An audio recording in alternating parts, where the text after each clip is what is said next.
Hello friends, welcome to my video. तो आज की वीडियो में मैं आपको कुछ ऐसी ट्रिक्स बताऊंगा, अगर वो आप अपने इंटरव्यू में अप्लाई कर दोगे तो आपके इंटरव्यू क्लियर करने के चांसेस 50% तक बढ़ जाएंगे। और जो इंटरव्यू होगा वो आप कंट्रोल करोगे, आप डिसाइड करोगे कि क्या क्वेश्चन पूछे जाएंगे, ना कि आपका इंटरव्यूअर। और आपके इंटरव्यूअर को पता भी नहीं चलेगा कि उसके साथ क्या हुआ है, और इंटरव्यू के एंड में आप मोस्ट ऑफ द चांसेस में आप सिलेक्ट हो जाओगे। ठीक है, तो बहुत ही इंटरेस्टिंग वीडियो होने वाला है, क्योंकि मैं खुद 12 साल से अभी आईटी में जॉब कर रहा हूँ और 8 साल से मैं इंटरव्यू भी ले रहा हूँ। तो मुझे बहुत सारे ट्रिक्स पता हैं कि इंटरव्यू में कैसे प्ले किया जाता है। तो हालांकि मैं खुद इंटरव्यू लेता हूँ तो मुझे ये रिवील नहीं करना चाहिए, लेकिन आप क्योंकि मेरे सब्सक्राइबर हैं तो मैं बता सकता हूँ आपको। ठीक है, तो बहुत ही इंटरेस्टिंग वीडियो है, पूरा वीडियो देखना, आपको बहुत ज़्यादा सीखने को मिलेगा। और ये जो ट्रिक्स है ये आप किसी भी इंटरव्यू में अप्लाई कर सकते हो, मतलब किसी भी टेक्स्ट टैग में या किसी नॉन टेक में भी अप्लाई कर सकते हो। इससे मतलब एक टेम्पलेट ऐसा दूंगा मैं आपको, जिससे आप इजीली अपने चांसेस बढ़ा लोगे इंटरव्यू को क्लियर करने के। ठीक है, तो जल्दी से वीडियो शुरू करते हैं विदाउट एनी टाइम वेस्ट। तो यूजुअली हम इंटरव्यू कैसे स्टार्ट करते हैं? यूजुअली क्या होता है, इंटरव्यूअर आपसे पूछता है tell me something about yourself. आप अपना एक्सप्लेन करते हो या आपने जो भी किया है, फिर उसके बाद आप वेट करने लग जाते हो, अपना ख़त्म कर देते हो, फिर आप वेट करते हो इंटरव्यूअर को बोलने के लिए कि अब आपकी बारी, आप बोलो। तो इसमें क्या होता है, आपने पूरा एक्सप्लेन कर दिया, उसने उसके बाद फिर आपने इंटरव्यूअर को दे दिया मौका अपने क्वेश्चन पूछने का। तो यही आप गलती करते हो, क्योंकि क्या होता है, जब हम लोग जैसे इंटरव्यू लेते हैं तो हमारे पास एक शीट होती है, और क्योंकि हमारा इंटरव्यू लेना हमारा रोज़ का काम होता है। जो इंटरव्यूअर होता है उसको रेगुलर इंटरव्यू लेता रहता है, मे बी आपके इंटरव्यू के 2 घंटे बाद वो फिर से एक इंटरव्यू लेगा। तो उसके लिए एक नॉर्मल चीज़ है इंटरव्यू लेना। तो वो उसके पास बहुत सारे क्वेश्चंस होते हैं जो कि वो माइंड मेकअप करके आता है कि मेरे को ये क्वेश्चन पूछने हैं। तो वो क्वेश्चन आप उसको अलाउ कर रहे हो वो सब क्वेश्चन पूछने के लिए। अब वो क्वेश्चंस अलग अलग फील्ड्स के, मतलब अलग अलग वैरायटी हो सकते हैं, जो कि आपको डिफ़िकल्टी आपके लिए क्रिएट कर सकते हैं। तो आपको करना क्या है, आपको सारा जो गेम है वो यहाँ पे प्ले करना है। आपने बोलना है, जैसे आपने एक्सप्लेन किया कि what is tell me something about yourself, तो आपने पूरा अपना बताना है। उसके बाद जब आपका प्रोजेक्ट की बारी आती है तो वहाँ पे आपने स्मार्टली प्ले करना है। मैं बताता हूँ कैसे। जैसे अगर मुझसे कोई अगर जैसे मैं फ्रंट एंड के लिए इंटरव्यू देने जाता हूँ, ठीक है, अगर मैंने अपना एक्सप्लेन किया tell me something about yourself, मैंने अपना पूरा बताया, एजुकेशन बताया, मैंने सब कुछ बताया। उसके बाद मैं अपना प्रोजेक्ट की बात करूँगा कि सर मैंने ये प्रोजेक्ट किया, काम किया। तो उसके बाद मैं बोलूँगा sir I worked on this project, main task was to optimise the things. Okay, तो ऑप्टिमाइजेशन में मैंने क्या किया कि मैंने सबसे पहले एक टूल का यूज़ किया, लाइट हाउस टूल का यूज़ किया, और मैंने एक रिपोर्ट निकाली पूरी कि कहाँ कहाँ पे मैं ऑप्टिमाइजेशन कर सकता हूँ अपनी एप्लीकेशन के अंदर।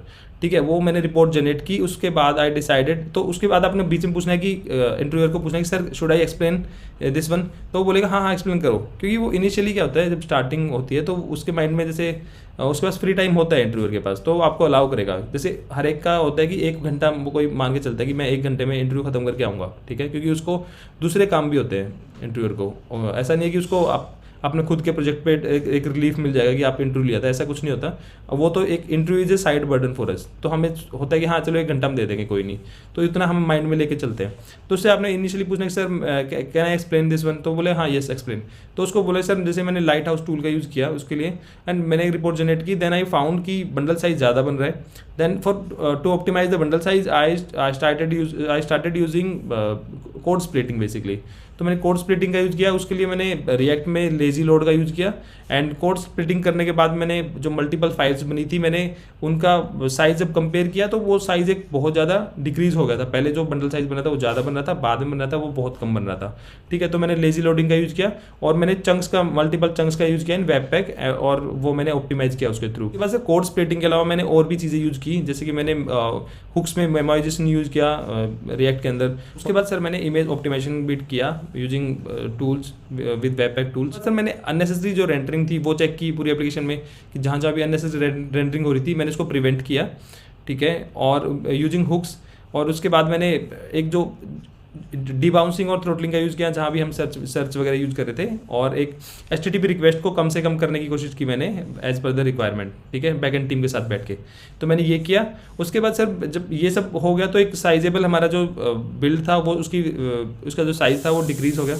जब साइज़ डिक्रीज़ हो गया तो ये सब चीज़ करने के बाद सर कोड हमारा बहुत ज़्यादा ऑप्टिमाइज हो चुका था। उसके बाद मैंने उसमें इम्प्लीमेंट किया ESLint, बेसिकली लिंटिंग इंप्लीमेंट की, जिससे कि एक पूरी टीम में जो कोडिंग गाइडलाइंस हैं उनको मेंटेन किया जा सके और सबकी कोड क्वालिटी अच्छी हो सके। तो ये सब चीज़ इंप्लीमेंट की मैंने। और जब ये मैंने जब भी मैंने ESLint इम्प्लीमेंट किया उसके बाद मुझे जो हमारी वर्कफ्लो फाइल थी, वर्कफ्लो कॉन्फ़िगरेशन फाइल थी CI/CD की, मतलब गिटहब के लिए, वो भी मुझे अपडेट करनी पड़ी सर, क्योंकि मुझे वहाँ पे उस पर एंट्री डालनी पड़ी ESLint के लिए भी, क्योंकि जब हम वर्कफ्लो चलाएंगे, CI/CD पाइपलाइन हम रन करेंगे, तो जो सारे स्टेप्स हैं उन स्टेप्स के बीच में हमारी लिंटिंग प्रोसेस भी चलनी चाहिए। तो वो भी मैंने वर्कफ्लो फाइल में जाके वो ऐड की एंट्री, और वहाँ से जाके हमारे वर्कफ्लो में लिंटिंग भी ऐड होगी।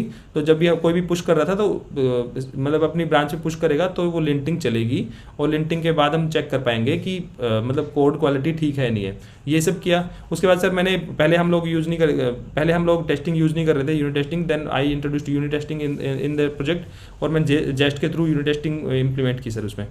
और उसके बाद सर मैंने फिर से जब चेक किया लाइट हाउस टूल के यूज़ करके, तो मुझे पता चला कि अभी एप्लीकेशन बहुत फास्ट हो चुकी है, और बंडल साइज़ भी रिड्यूस हो चुका है, और HTTP रिक्वेस्ट भी कम हो चुकी हैं, और हमारी एप्लीकेशन एक अच्छी स्टेट में है और फास्ट हो चुकी है। उसके बाद सर मैंने जो हमारी रिडक्स थी उसकी जो इंटरनल स्टेट मैनेजमेंट थी उसको भी थोरोली चेक किया, और उसमें जो हम अननेसेसरी डेटा सेव कर रहे थे वो भी मैंने कम करने की कोशिश की। और जो हम बार बार जो HTTP रिक्वेस्ट के थ्रू हम जो डेटा लेके आ रहे थे, जो कि डेटा फ्रीक्वेंटली अपडेट नहीं होता है, उसको मैंने रिडक्स स्टेट में रखने की ट्राई की, ताकि HTTP रिक्वेस्ट हम कम से कम कर सके। तो सर ये सब स्टेप्स मैंने लिए थे, और ये सब करने के बाद एप्लीकेशन को बहुत ही ज़्यादा मैंने ऑप्टिमाइज़ कर दिया था। तो लाइक टीम ने क्लाइंट ने मुझे अप्रिशिएट किया था इसके लिए। So that is what I did in my current project. तो आपको इस तरह बताना है। तो इस तरह जब आप बताएंगे तो आपने अभी इसमें क्या किया इस थ्रू आउट प्रोसेस में, आपने अपने इंटरव्यूअर के सबकॉन्शियस माइंड में कुछ चीज़ें डाल दी है। क्या डाल दिया है कि सबसे पहले तो आपको लाइट हाउस टूल का यूज़ करना आता है, ठीक है। आपको पता है कि उसमें रिपोर्ट कैसे निकाली जाती है, और आप कैसे अपनी मतलब एप्लीकेशन को चेक करते हैं, ठीक है। पहला पॉइंट ये हो गया। सेकंड पॉइंट आपने बताया कि आपको कोड स्प्लिटिंग आती है रिएक्ट के अंदर, कोड स्प्लिटिंग आप कर सकते हैं। थर्ड आपने बताया कि आपको हुक्स की नॉलेज है, आपको मेमोराइजेशन पता है, हुक्स कैसे काम करते हैं वो आपको पता है।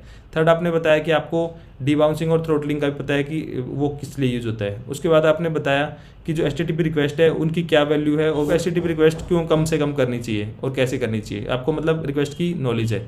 उसके बाद आपने बताया कि रिडक्स में आपने स्टेट मैनेजमेंट कैसे की, आपको वो भी चीज़ अवेयरनेस है आपको, ठीक है। उसके बाद आपने बताया कि आप जो लिंटिंग है, आपने लिंटिंग कैसे इंप्लीमेंट की, आपको लिंटिंग की नॉलेज है, ESLint आपने इंप्लीमेंट कैसे किया, तो आपको उसकी भी नॉलेज है। उसके बाद आपने बताया कि लिंटिंग करने के बाद आपने जो CI/CD पाइपलाइन है उसमें वर्कफ्लो में आपने ऐड की वो एंट्री, उस एंट्री के बाद आपकी वर्कफ्लो में ESLint भी ऐड हो गया। इट मीन्स कि आपको वर्कफ्लो की नॉलेज भी है, आपको गिटहब की पाइपलाइंस की थोड़ी बहुत अवेयरनेस है, तभी आपने वो एंट्री की है इस ESLint के लिए। तो एक चीज़ ये बताई आपने। उसके बाद आपने बताया कि आपको यूनिट टेस्टिंग की भी नॉलेज है, आपको एक अवेयरनेस है यूनिट टेस्टिंग कैसे काम करती है, ये सब चीज़ आपने बताई, ठीक है। उसके बाद आपने बताया कि वर्चुअल डोम को आपने कैसे कम से कम रेंडरिंग करने के लिए ट्राई किया, और चीज़ों को कैसे ऑप्टिमाइज़ किया। उसके बाद आपने बताया कि इमेज ऑप्टिमाइजेशन आपने कैसे की, ठीक है। तो ये सब करते करते आपने उसको 8-10 पॉइंट बता दिए हैं, ठीक है। आपने सिर्फ एक चीज़ डिस्क्राइब की थी, उसके बाद आपने वो पूरा एक्सप्लेन करके आपने उसको मोस्टली चीज़ें बता दी है कि आपको एक ओवरऑल चीज़ों की अवेयरनेस है कि चीज़ें कैसे काम करती हैं और कैसे ऑप्टिमाइजेशन होता है और एप्लीकेशन में काम कैसे होता है, ठीक है। तो एक चीज़ हुई है। अब इस चीज़ के बाद हुआ क्या है, बेसिकली आपने इंटरव्यूअर के सबकॉन्शियस माइंड में डाल दिया है कि आपको ये सब चीज़ आती है, प्लस में आपने एक जो इंटरव्यू की जो रिदम सेट कर दिया आपने एक सेट कर दिया कि अब ये इंटरव्यू इस तरह चलेगा। क्या होता है जब कोई बंदा कोई ज़्यादा किसी चीज़ को एक्सप्लेन करता है, तो इंटरव्यूअर की टेंडेंसी होती है उसी में से पिक करके वो क्वेश्चंस पूछता है, ठीक है। तो मोस्टली आपने क्या किया, एक रिदम सेट कर दिया है कि ये जो इंटरव्यू है ये ऐसे चलेगा।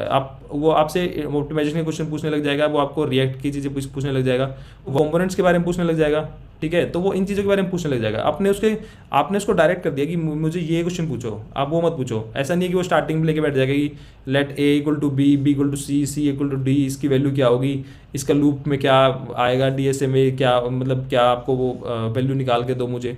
वो बंदा भूल चुका है, समझ लो, ठीक है। आपने सबकॉन्शियस माइंड में डाल दिया कि ये इंटरव्यू यहाँ से स्टार्ट होगा, आपने स्टार्ट कर दिया है। लेकिन इस चीज़ में ये है कि आप जो भी चीज़ अभी मैंने एक्सप्लेन किया है, आप वो चीज़ आपको पता होनी चाहिए, ठीक है, क्योंकि वो उसके क्रॉस क्वेश्चन भी पूछेगा उससे रिलेटेड। तो ये सब चीज़ें रेडी करके भी ले जानी है। ऐसा नहीं कि आपने बोल दिया कुछ भी, और क्योंकि वो आपसे इन्हीं से क्रॉस क्वेश्चन पूछेगा, तो आपको ये पॉइंट्स बहुत अच्छे से रेडी करने हैं, ठीक है। तो मोस्ट ऑफ द टाइम वो इंसान यही पूछता रह जाएगा, इन्हीं चीज़ों के अराउंड आपसे क्वेश्चन पूछेगा, ठीक है। लेकिन जब वो आप एक्सप्लेन करोगे तो आप 15 मिनट्स आप ले लोगे ये सब एक्सप्लेन करने में, ठीक है। अगली 15 मिनट्स वो आपसे पूछेगा इसके बारे में, कुछ क्वेश्चन पूछेगा, क्रॉस क्वेश्चन करेगा आपसे, ठीक है। तो ये आपका जो 30 मिनट्स है ये ऐसे निकल जाएगा, इसी के बारे में निकल जाएगा 50% टाइम, ठीक है। तो जो वो 50% टाइम के बाद उसको याद आएगा कि अरे यार मुझे तो और भी चीज़ें पूछनी थी, ठीक है, तब उसको पता चलेगा कि ये क्या हुआ, ये तो सारा इसी के अराउंड घूम गया इंटरव्यू सारा, तो तब उसको याद आएगा, लेकिन तब तक हाफ टाइम जा चुका होगा। तो अगर वो आपके लिए 20 क्वेश्चंस लेके आया है पूछने के लिए, तो वो आपसे 10 क्वेश्चन ही पूछ पाएगा या 7-8 क्वेश्चन पूछ पाएगा, लेकिन क्योंकि उसके सबकॉन्शियस माइंड में बन चुकी है कि इस बंदे को ये चीज़ें आती हैं और इसको काम करना आता है रियल वर्ल्ड में और रियल एप्लीकेशन पे, ये चीज़ें जो सिनेरियोज आते हैं डेली ये कर सकता है और इसने किया है। तो आपकी एक पॉजिटिव इमेज सेट होगी, प्लस में आपने उसको एक मोमेंटम दे दिया, आपने क्या क्वेश्चन पूछने, और एक ना पॉजिटिव वे में आपका इंटरव्यू स्टार्ट होगा। मैं किसी का इंटरव्यू लेता हूँ तो मैं स्टार्टिंग करता हूँ 0 से, मुझे नहीं पता, क्या पता वो उस बंदे को बिल्कुल भी नहीं आता हो, तो जो वो एक्सप्लेन करता है कि सर मेरा ये है और now you can start asking questions, तो जब मैं स्टार्ट करता हूँ तो हो सकता है कि उसको बिल्कुल कुछ ना आता हो, तो मेरी ये परसेप्शन होती है कि हो सकता है बिल्कुल ही बंदा 0 हो, ठीक है। लेकिन जब आपने ये सब चीज़ एक्सप्लेन कर दी, उसके बाद आप जो इंटरव्यूअर है उसके माइंड में आपने डाल दी कि आप माइंड में, उसके बाद वो आपसे एक अच्छे क्वेश्चन पूछेगा उसी से रिलेटेड जो आपको प्रिपेयर करने हैं बेसिकली, और जब 30 मिनट निकल जाएगी तब उसको समझ में आएगा कि ये क्या हुआ, तो वो सारे क्वेश्चन अपने नहीं पूछ पाएगा, और आपका जो पहला 30 मिनट था वो आपकी कंट्रोल में रहा है थ्रू आउट, ठीक है, उसमें आपके बताए हुए क्वेश्चन ही वो पूछेगा और उन्हीं टॉपिक्स के अराउंड आपका इंटरव्यू रिवॉल्व होगा, ठीक है। तो लेकिन जब वो 30 मिनट निकल जाएंगे तब उसको याद आएगा कि अरे ये क्या हुआ, 30 मिनट ही बचे हैं मेरे पास, तो लेकिन क्या होगा कि वो ऐसा नहीं करेगा कि वो 1.5 घंटे का इंटरव्यू कर देगा, क्योंकि देखो उसका कोई इंटरेस्ट नहीं है इंटरव्यू में, ठीक है, आपके लिए वो इंटरव्यू बड़ी चीज़ है, लेकिन वो रोज़ एक इंटरव्यू ले रहा होगा, हो सकता है कि इवनिंग में उसका फिर से एक इंटरव्यू हो, या कल ऑलरेडी एक शेड्यूल्ड इंटरव्यू हो, ठीक है। तो इंटरव्यूअर के लिए वो एक बोरिंग चीज़ है, हमें बस ये होता है कि हमें 1 घंटा है, हमने इवेल्युएट करना अच्छे से और ख़त्म बस, ठीक है।